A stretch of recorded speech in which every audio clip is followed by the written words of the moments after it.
carried out to sea. Part 1. Life was beautiful and safe, until the day the sea turned into a moving wall of water. It was a beautiful place in which to live, the little house by the side of the sea. The waves were gentle, the weather was always like spring.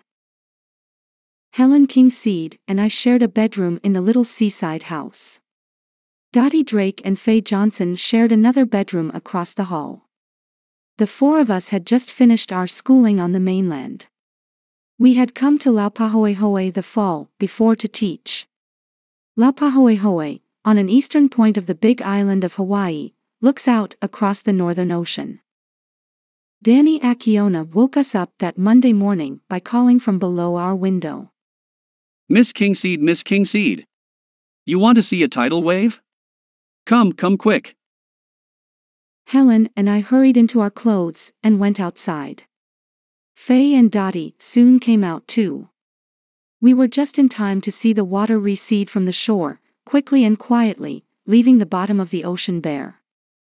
Then, without sound, without any change that we could see, the water began to come in again. There were no waves or breakers. We were silent and a little frightened, but Danny was excited. Watch it. He shouted. It will come in now. Big water. It came and it kept on coming. It passed the usual high water marks. It came on and on, almost to our feet. Then it stopped for a few minutes and began to recede. So this is all there is to a tidal wave, I thought. Then heard Danny shout. Here's another one. This one is better. Another one. I had thought that a tidal wave was one wave, not several. But out where the ocean seemed to begin, another one was building up. As we watched it, Fred Cruz, who taught history in our school, walked by with 5 schoolboys.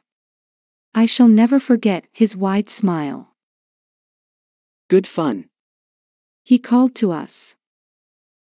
The new wave reached the shoreline and began to come in. But it was small and we were disappointed.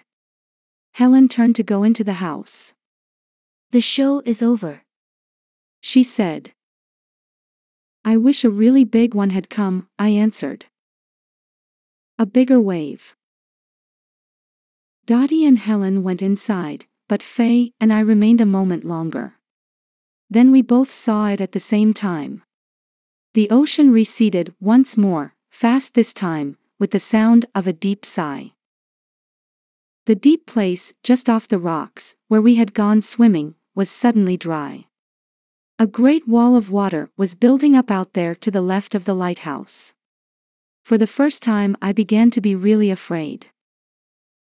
Faye and I ran into the house, closing the door behind us. We ran on through the house to the back, where we met Dottie and Helen. The 4 of us stopped a minute at the back door. We all had the same thought: should we risk running across 150 feet of lawn to the little hill beyond? Then the wave struck. There was a noise like all the winds in the world.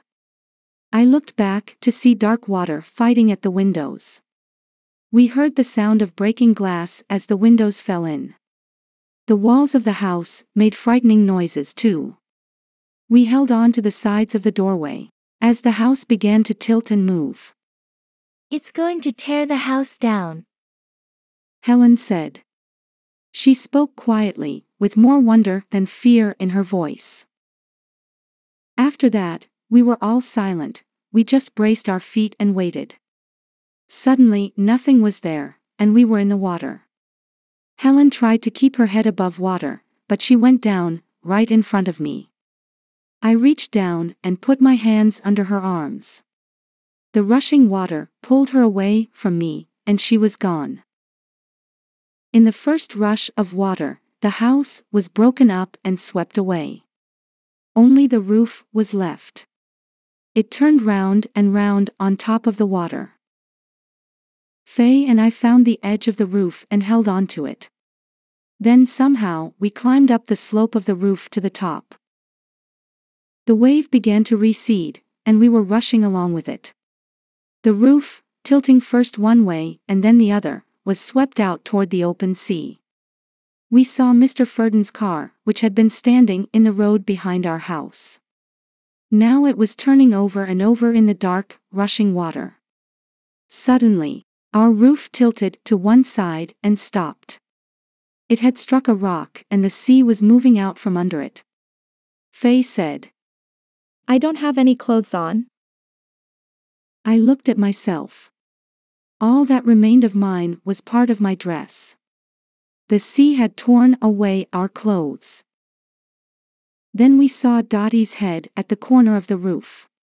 She was trying to hold on to the edge with both hands.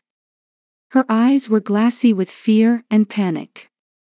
I started slowly down the slope of the roof toward her, but her hands let go their hold and she went down.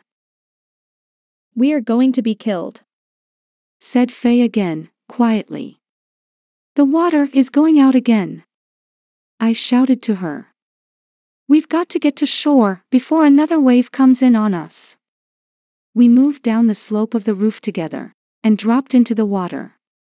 It was now only knee-deep. The bottom was rocky and hard to walk on.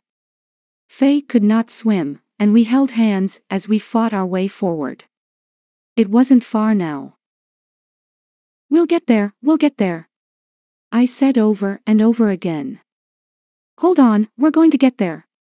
And then the wave struck us. Faye's hand was pulled from mine.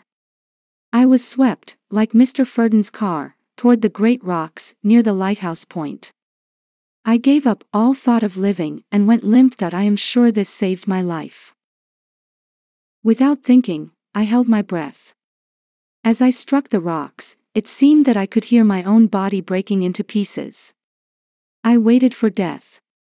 As I waited, I had clear thoughts that I remember well.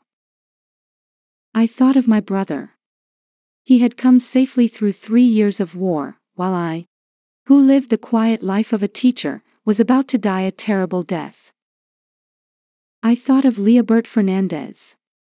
He was a young doctor whom I had first met at a school party, soon after we arrived in Hawaii. We had met often after that. And I was to have seen him again this evening. We both knew we were in love. Now all this was finished. And then I thought of the millions who had died in the hundreds of years before me, as now I was about to die. Death brings an end to so many things. How well you understand that when it is your own death. Story continued on page 138.